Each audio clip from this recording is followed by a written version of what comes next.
Bonjour à tous, aujourd'hui on va parler du roman Humus de Gaspard Koenig. Je vous rappelle que je viens de sortir un magazine littéraire dont la thématique du premier numéro est la rentrée littéraire, justement, avec tout ce qu'il peut y avoir comme enjeu économique. Par exemple, on va faire une enquête sur les émissions prescriptrices comme La Grande Librairie ou comme avant elle, Apostrophe, le business model des grands noms de l'auto-édition, et on va voir que ça cache parfois des choses pas très reluisantes. Vous avez une version PDF à 4,90 € et une version papier à 14,90 €. Vous retrouvez le lien dans la barre de description. Je vous remercie, bon visionnage, et voilà. La première fois que j'ai entendu parler de ce roman, c'était en ziotant un article de Marianne où ils arguaient que la liste du Goncourt était de plus en plus woke. La preuve, ce roman parle d'éco-anxiété. D'ailleurs, soit dit en passant, dans cet article, ils accolent le qualificatif de victime sur le roman de Neige Sino où elle explique l'inceste qu'elle a subi de son beau-père, ce qui est pour moi au minimum maladroit ou sinon très éloquent sur la manière dont les médias traitent encore ce genre de violence. Ce qui est amusant, c'est qu'ils utilisent le terme d'éco-anxieux pour définir le livre de Koenig, alors qu'ils ont aussi bien aimé, ce qui nous étonne qu'à moitié. En tout cas, ce qu'il faut comprendre, c'est que classer le livre de Gaspard Koenig dans la liste de livres woke, c'est un peu un contresens. Parce que Koenig, ce n'est pas n'importe qui. Gaspard Koenig est né à Neuilly-sur-Seine, ville considérée comme la plus inégalitaire de France, dans une famille de la bourgeoisie parisienne. Son père étant le rédacteur en chef du magazine littéraire. Il a suivi un parcours classique des enfants de la bourgeoisie. Grandes écoles avec normale supérieure, puis agrégé de philosophie. Il ne passe pas par la case secondaire, il devient directement attaché d'enseignement dans le supérieur. Par la suite, il travaille pendant 2 ans avec Christine Lagarde, alors ministre de Sarkozy. Puis, il continue son parcours par un poste d'enseignant à Sciences Po. Il crée avec Monique Cantos-Perben une autre bonne cliente des médias mainstream, un think tank, Génération Libre. Il se dit libéral classique, c'est-à-dire plutôt adepte des penseurs du XVIIIe et XIXe siècle tels que Ricardo, Smith ou encore Tocqueville pour le côté politique. Il se dit contre le néolibéralisme incarné par des Reagan, Thatcher, Hayek ou encore Milton Friedman. Pourtant, parmi les propositions qu'il a pu formuler, il reprend avec ces termes les théories de Milton Friedman, économiste monétariste du XXe siècle, qui a entre autres écrit le programme économique d'Augusto Pinochet. Donc parmi ces propositions, on retrouve un revenu de base aux alentours de 500 € qui serait basé sur un impôt négatif. En 2022, Gaspard Koenig se présente à la présidentielle. Il fera sa campagne sur la critique de la bureaucratie française et sur sa simplification. C'est une critique assez classique des libéraux, et cela depuis le XIXe siècle, avec Tocqueville notamment. Bref, pour revenir à son livre, Humus, son rapport avec l'écologie est tout à fait en accord avec le credo libéral, puisqu'il propose de laisser reposer l'écologie sur le laisser-faire du marché. Il s'agit seulement de corriger les externalités négatives par des idées comme la taxe carbone. Ces idées sont du même type quand il s'agit de l'immigration. Il faut selon lui créer un marché de l'immigration. Enfin, sur la question du wokisme, il est tout sauf l'un de ses défenseurs, puisqu'il parle dans un article des Échos daté du 26 mai 2021 d'une, je cite, Inquisition woke. Si vous voulez en savoir plus sur ce personnage, vous pouvez vous reporter à l'excellent article d'Antoine Schwartz dans les pages du Monde diplomatique de décembre 2021. Donc on peut être à minima méfiant quant à la portée éveillée d'un tel roman. En tout cas, moi, le roman ne m'a pas déçu. Il correspond en tout point à ce que donnerait un roman écrit par un philosophe libéral. Une fable forcée telle que l'entend le milieu médiatique. Parfait pour être pitché en quelques mots sur les plateaux télé. La recette, prendre un sujet de société, grossir le trait, en faire une dystopie, pour finalement irriguer totalement la doxa dominante. En gros, la révolution, c'est le mal. Le changement, c'est pas maintenant, même s'il concède qu'il y a quand même des problèmes au niveau de l'agrochimie. Et pour cela, il choisit 2 personnages, 2 jeunes gens qui se rencontrent sur les bancs d'une grande école et qui vont avoir une idée lors d'un cours sur les vers de terre. En fait, ils vont chacun vouloir en faire leur carrière. L'un, Kevin, sans accent, va devenir un start-upper, va utiliser le vermicompostage de manière industrielle pour composter tous les déchets des entreprises et va avec cette idée devenir multimillionnaire. Et à côté de ça, il y a Arthur qui lui va plutôt vouloir retourner dans la ferme de son grand-père et essayer de ranimer vraiment cette ferme puisque les sols ont été vraiment asséchés par l'utilisation abusive de pesticides. Pesticides utilisés par le grand-père ou par le voisin de celui-ci. Et le texte, il aurait pu être pas mal dans ce conflit générationnel, dans cette question qu'il pose, qu'est-ce que le progrès? D'un côté, l'idéalisme et de l'autre, le pragmatisme. Est-ce que le progrès, c'est revenir aux méthodes d'antan? Est-ce que ce même progrès, ce n'est pas ce qu'on a vendu aux générations d'avant, au moment où on a mécanisé leur travail? Mais Gaspard Koenig, il n'en fait pas grand-chose, ou alors pour enfoncer un personnage féminin, et sur ce dernier point, on y reviendra un peu plus tard. Parce que le récit ne va pas se contenter d'opposer la success story, comme on dirait, de Kevin à la vie quasi monacale d'Arthur. Non, il va être comme boosté ou inspiré par des séries qui sont dopées par des récits de sectes. Parce que les sectes, on sait que c'est génial, que plutôt que de creuser ces personnages ou de les sortir de leur archétype, de les sortir en fait de ces croquis brouillons, de ces sociotypes, de ces clichés, on va plutôt aller dans un récit avec des gourous, avec des révolutions, avec des attentats, avec du cyberhacking. En fait, quand je dis ça, je m'aperçois que Koenig, comme Nathan Dever l'an dernier, c'est comme un héritier de Houellebecq, mais dans ce que Houellebecq a de moins inspiré. Quand il va dans l'anticipation assez paresseusement, dans un Empire par exemple, où il quitte le récit intime, dans lequel il est plutôt bon, pour aller dans une sorte d'épique. Dès que les auteurs veulent parler de notre société, sans parler de notre société, à coup de dystopie forcée, à coup de régime autoritaire, à coup de révolution, de ce genre de choses, et vont nous en parler finalement pour faire des romans à thèse. Et là, je ne parle plus forcément de Houellebecq. Les réseaux sociaux avec Lilia Hassan ou Nathan Dever.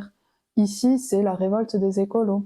Et ce, de manière assez caricaturale, puisque en fait, on va avoir affaire à une sorte de guerre civile, où extinction, rébellion vont prendre d'assaut l'Élysée et tirer sur tout ce qui bouge.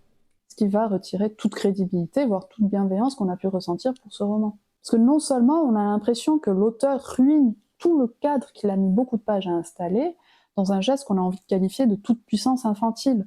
Un côté, je le peux, je le fais parce que je le peux, et puis voilà, c'est tout.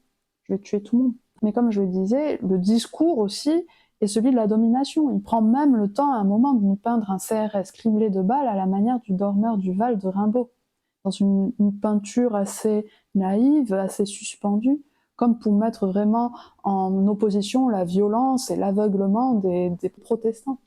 En gros, le fait que ça se passe à Paris ne peut nous empêcher de nous évoquer le mouvement des Gilets jaunes, par exemple, et nous montrer une peur qu'on a déjà vue chez Lilia Hassen, qu'on a déjà vue chez Nathan Dever, celle d'une horizontalité, d'un renversement, de révolution, en fait, de ces gens qui ont peur de perdre leurs privilèges. Pour ce qui est du style, je vais dire qu'il est discret, ça c'est dans le sens positif. Il évoque la nature, par exemple, dans un univers assez riche, avec assez de précision. On sent qu'il a fait des recherches, par exemple, sur les lombrics. Ces passages-là, justement, peuvent aussi faire penser à Houellebecq dans le côté Wikipédia, mais moi, ça me dérange pas. Au niveau du découpage, je trouve que c'est plutôt bien fait aussi. Il n'y a pas de longueur, c'est assez efficace. Il sait en même temps où mettre l'action, où la terre, sauf justement ce grand chaos final qui est un peu du n'importe quoi. Où en plus c'est très schématique, les scènes sont très schématiques à ce moment-là. Ensuite, je trouve qu'au niveau du style, par contre, il y a des passages qui sont assez alambiqués, qui sont assez lourds, plutôt vers le début. Ce qui est assez étonnant parce que souvent le début c'est le passage qui est le plus travaillé par l'auteur. Mais là, je me demande si justement il n'a pas été trop travaillé jusqu'à en devenir artificiel et jusqu'à perdre un peu la vie. En tout cas, pour résumer, on va dire que pour moi, ce n'est pas un auteur qui retient mon attention pour son style. Ça se laisse lire, je dis parfois, mais c'est pas pour ça que je me sens rassasiée. Je sais que les critiques mainstream ou les critiques traditionnelles vont certainement dire que c'est un style sobre et convaincant. En fait, ça veut simplement dire qu'il n'y a pas énormément de style, qu'il n'y a pas un style reconnaissable. En fait, le gros problème du livre, c'est qu'on a l'impression que les personnages ont été écrits par un boomer, alors que Gaspard Koenig n'est pas très vieux, je crois qu'il a la quarantaine. Comme je disais précédemment, chacun doit correspondre à un sociotype. Kevin, par exemple, ça va être le start-upper, taciturne, mystérieux, un peu une sorte de Zuckerberg du ver de terre. Mais en même temps, gender fluide. Et on sent que là, il a voulu montrer un aspect de la jeunesse, et que c'est fait d'une manière pas très renseignée, assez vieillotte en fait. Parce que moi, en fait, Kevin m'a vraiment évoqué le personnage de Lisbeth Salander, personnage qui a inspiré énormément d'autres personnages, que ce soit dans les séries, dans les films ou dans la littérature. pour des ressucés qui sont souvent moins bien que l'original, qui surtout commencent à être un peu datés pour montrer des personnages queer. À côté de ça, on a la petite troupe hippie néo-ruraux, la fille à papa qui pense qu'argent ou alors qui se sert des autres comme d'un objet, le vieux prof en représentation. À la limite, le seul qui pourrait un peu sortir du lot, ce serait Arthur. Et d'ailleurs, il apparaît aussi le personnage de Koenig lui-même. Je crois que c'était un procédé qui était déjà apparu chez Devers et déjà qui était apparu aussi chez Houellebecq. Donc on a vraiment l'impression qu'ils sont tous un peu inspirés par lui. Et tout ça, donc tous ces personnages finalement qui ne sortent jamais vraiment des grosses lignes de ce genre de personnages dans la fiction, ne servent qu'à nous servir la soupe que Koenig semble vouloir nous servir depuis le début. Parce que le problème des romans à thèse, c'est que contrairement de vouloir écrire un roman et de s'apercevoir après qu'il traite plusieurs sujets de société, mais que ce sont des briques comme d'autres briques, qui ne sont pas plus importantes que d'autres briques, quoi. Et ben, en fait, pour un roman à thèse, un auteur va vouloir à tout prix porter un message, va vouloir à tout prix parler d'un fait de société, et va construire une intrigue tout autour, souvent une intrigue qui sera un peu mince. Et le problème de ces romans, c'est que déjà, c'est difficile de les voir s'inscrire dans le temps. Je pense par exemple à celui de Vigan, Leurs enfants sont rois, qui me paraît, moi, déjà être un peu éventé. Et je parle même pas, j'imagine même pas dans 10 ans ou dans 20 ans, plus personne ne parlera de ce genre de livre. Mais le problème, surtout, c'est que le sujet vampirise tout le livre, empêche l'auteur de dévier de son sujet, de le nuancer, d'essayer de voir la complexité qui peut y avoir, d'essayer d'adopter toutes les positions possibles sur ce sujet. Parce que la réponse est dans la question, que le livre sert à prouver quelque chose et que donc le livre est fermé. Et la littérature, ça ne doit jamais être quelque chose de refermé. Ça sert à rien du tout, la littérature.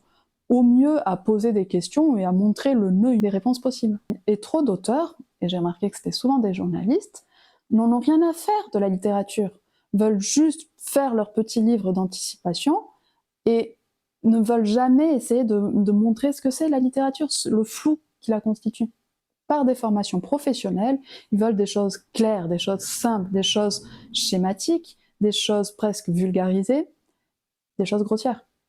Je suis peut-être un peu dure pour Koenig parce que c'est pas le pire roman de journaliste, d'éditorialiste ou de philosophe ou ce genre de choses que j'ai lu, mais je trouve que c'est éloquent à chaque fois. Là, par exemple, la manière dont il parle des femmes.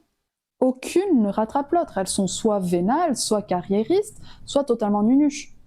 Ce qui matérialise vraiment une angoisse d'une certaine masculinité face au féminin. Par exemple, pour revenir à Marianne, ce qu'ils disent du roman, le tableau réaliste de la jeunesse actuelle et des angoisses existentielles qui la traversent, de la crise écologique à l'entrée dans la vie active, en passant par des relations entre hommes et femmes bouleversées par MeToo.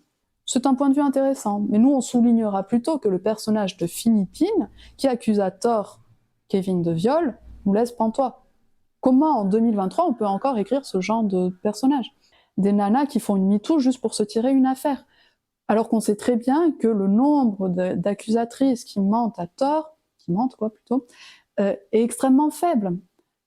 Et même si on voulait sortir de la morale, même si on se disait bon c'est pas grave, on peut écrire sur ce qu'on veut après tout, comment ne pas voir que c'est un topos, que c'est quelque chose, un cliché, un truc qu'on a vu mille fois. Depuis le film Gone Girl, par exemple, de David Fincher, il y a eu beaucoup de personnages féminins qui servent comme ça à accuser le pauvre homme et qui sont là comme vraiment... c'est encore le truc du péché originel un peu, quoi. La femme qui mène l'homme à sa perte. Et donc, comme je disais, je vois difficilement comment des éditeurs, ou comment plutôt des gens vont après accuser le fait que les sensitive readers ou ce genre de choses peuvent faire de la censure. S'il y a encore ce genre de texte, s'il y a encore ce genre de personnage féminin, c'est que la censure n'existe pas en France, on peut encore écrire sur ce qu'on veut. Comme je disais sur Liberati il y a quelque temps, le fait qu'il parle des jeunes vulves fraîches, des jeunes filles ou ce genre de choses, montre qu'on peut encore écrire sur ce qu'on veut en France. Ou qu'en tout cas, ce n'est pas une morale qui va aller par le mouvement MeToo ou par les luttes LGBT. C'est faux de penser qu'il y a un quelconque ancrage, un quelconque lobby de je ne sais quoi qui est là à contrôler les textes qui sortent, puisqu'il y a encore ce genre de textes qui peuvent sortir en France en 2023. Et ce qui est marrant, c'est comme, encore une fois, je compare à Lilia Hassen, ça montre comment les gens qui seraient vus comme des modérés sont en fait presque plus réacs que les gros réacs. Ils se vautrent dans des récits d'anticipation pour dénoncer le populisme ou que sais-je. En tout cas, ce que ça montre, c'est qu'ils sont hors sol, hors du monde. Ils n'ont aucune idée de ce que c'est que de vivre dans le monde des gens normaux. La preuve, c'est que les paysans ici de Koenig, c'est des gars qui sortent des grandes écoles, un peu comme Houellebecq. Donc c'est pour moi un livre plutôt inégal, à la fin complètement raté, mais qui possède quand même quelques qualités, comme la poésie de certaines scènes. Je vous remercie de m'avoir regardé, et je vous dis à très bientôt.